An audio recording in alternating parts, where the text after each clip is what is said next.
teman-teman semua, perkenalkan nama saya Resti Tatarahmasari dengan NIM 210141213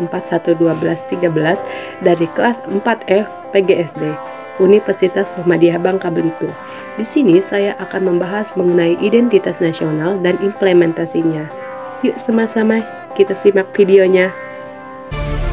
Waspadai agar termasuk mengenai rivalitas ideologi. Perubahan yang dirasakan oleh masyarakat, pergeseran budaya juga mempengaruhi psikologi. Globalisasi dan interaksi kembali terjadi Sabtu pagi dan menyebabkan sejumlah rumah hancur dan perang antara suku Damal dan suku Dani di distrik Wah di Naraban.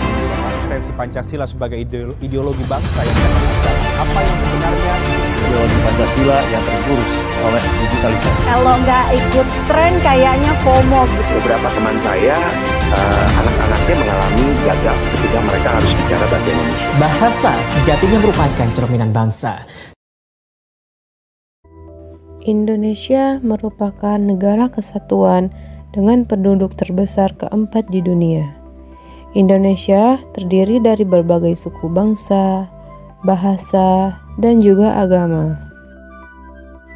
Identitas nasional sendiri menjadi sebuah esensi dalam terciptanya kesatuan dan persatuan bangsa di atas multikulturalisme tersebut.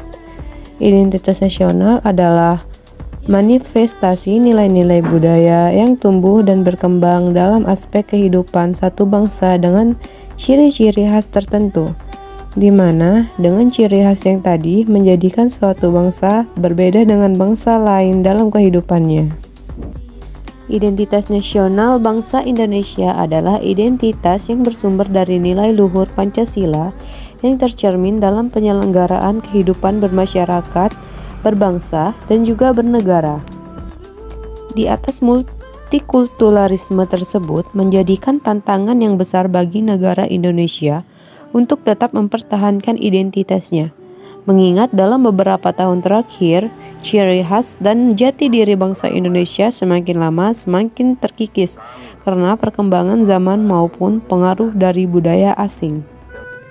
Dari data hasil survei menunjukkan bahwa dari total 94,3% pelajar di Indonesia memiliki pemahaman dan kesadaran yang tinggi akan identitas nasional.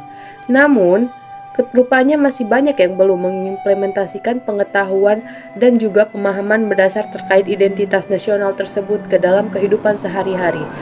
Hal tersebut terbukti dari banyaknya pelajar yang terpengaruh akan budaya asing dan tidak menggunakan bahasa Indonesia yang baik dan benar akibat pengaruh globalisasi. Kehadiran globalisasi membuat batas antar negara semakin kabur, sehingga tidak dapat dipungkiri bahwa saat rendahnya jiwa dan semangat wawasan kebangsaan semakin mendukung pudarnya identitas nasional bangsa Indonesia. Berdasarkan hasil observasi tersebut, dapat kita ketahui bahwa krisis identitas nasional merupakan permasalahan yang sangat serius. Kita sebagai generasi muda sepatutnya turut menjaga dan melestarikan identitas nasional bangsa Indonesia.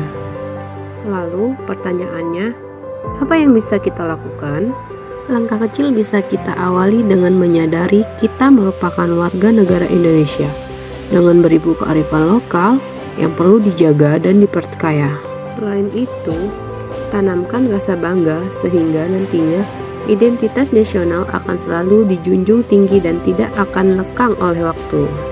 Dan yang terakhir, kita sebagai generasi muda harus bersikap kritis sebagai tameng dalam menyeleksi budaya asing yang masuk akibat arus globalisasi. Sebuah pepatah pernah berkata, teori tanpa praktek adalah lumpuh dan praktek tanpa teori adalah buta.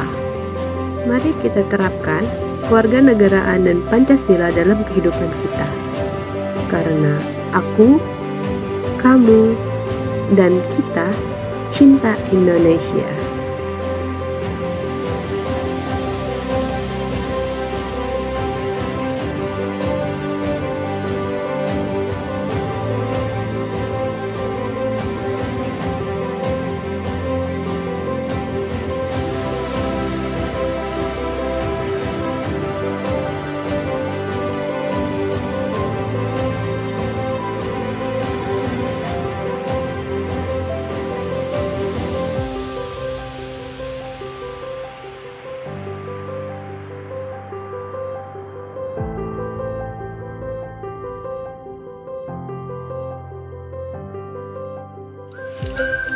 Thank you for watching.